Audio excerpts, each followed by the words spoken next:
Assalamualaikum warahmatullahi wabarakatuh. Kita lanjutkan kembali pada part kedua pembahasan chapter 4 tentang Pioneer of Modern Teaching, di mana menurut Johann Heinrich Pestalozzi, sekolah alami mendorong pendidikan berdasarkan emosi, keamanan, dan objek pembelajaran.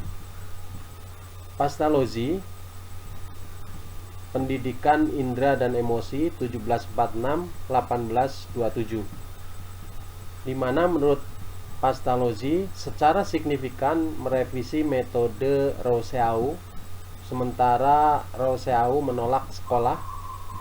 Pestalozzi percaya bahwa sekolah jika diatur dengan baik dapat menjadi pusat pembelajaran yang efektif. Dia juga mengadaptasi kembali metode pembelajaran privat anak tunggal menjadi berbasis kelompok. Bagaimana prinsip belajar mengajar menurut Pestalozzi, bahwa pendekatan Pestalozzi metode mengajar dapat diatur menjadi umum dan fokus.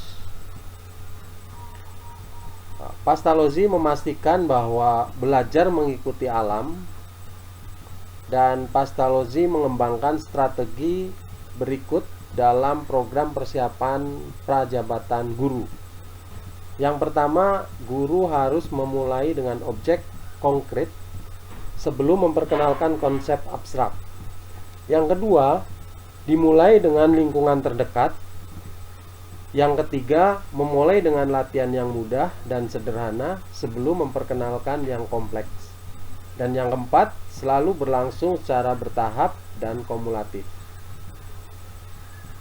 Metode Pestalozzi menjadi bagian penting dari praktek kelas sekolah dasar di Eropa dan Amerika Serikat. Kemudian, bagaimana pendidikan dan sekolah menurut Pestalozzi? Pestalozzi menekankan pembelajaran empiris, di mana orang belajar tentang lingkungan mereka dengan mengamati fenomena alam secara cermat. Seperti Comenius, Pestalozzi percaya anak-anak harus belajar perlahan dan memahami secara menyeluruh apa yang mereka pelajari. Pendidikan secara khusus didedikasikan untuk anak-anak yang miskin, lapar, dan cacat secara sosial atau psikologis. Kemudian bagaimana pengaruh terhadap praktek pendidikan saat ini?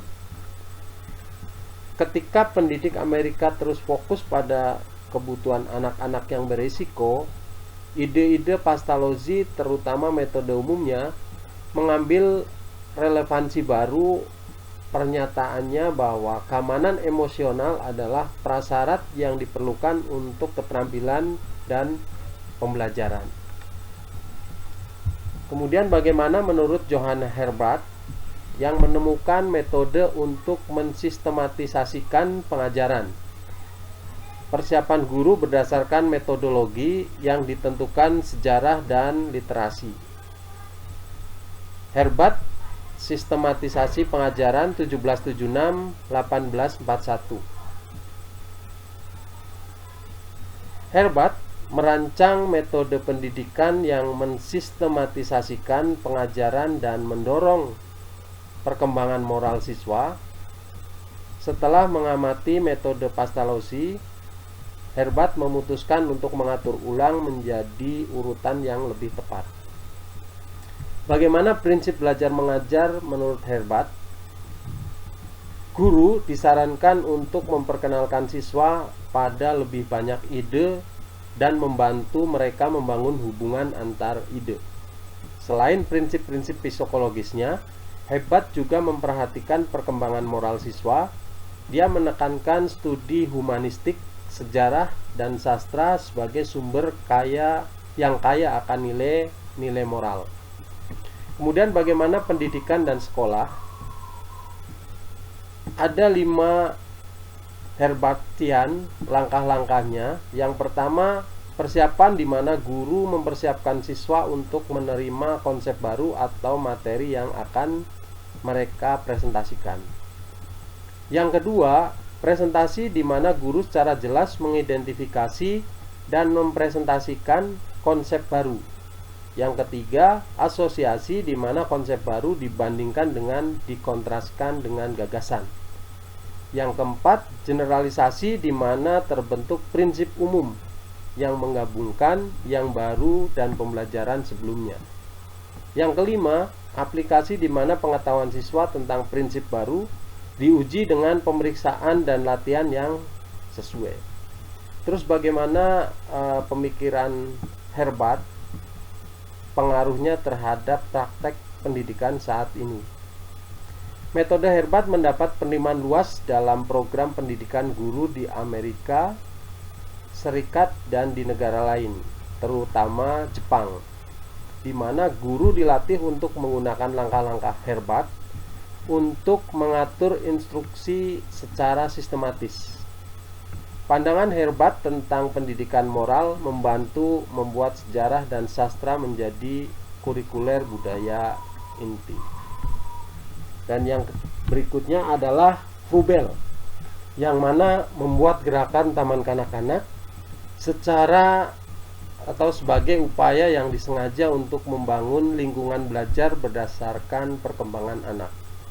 Froebel, gerakan taman kanak-kanak 1782 sampai dengan 1852. Froebel terkenal karena kepeloporannya bekerja dalam mengembangkan sekolah untuk pendidikan anak usia dini dan juga taman kanak-kanak.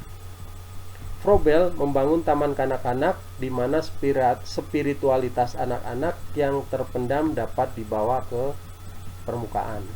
Kemudian bagaimana prinsip belajar mengajar?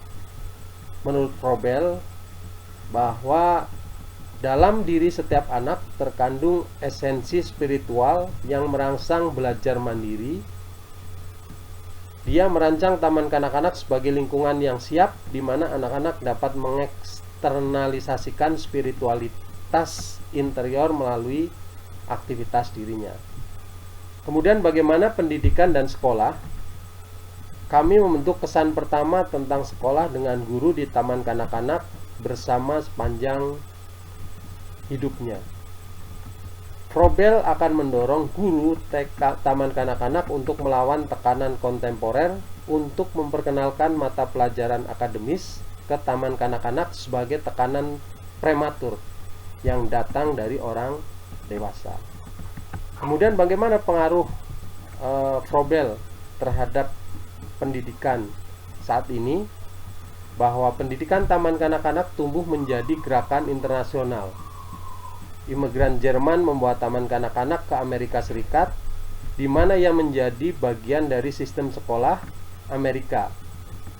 Elizabeth Peabody yang mendirikan bahasa Inggris taman kanak-kanak bekerja untuk menjadikan taman kanak-kanak bagian dari sistem sekolah Amerika. Itu beberapa pendapat pionir di part yang kedua ini.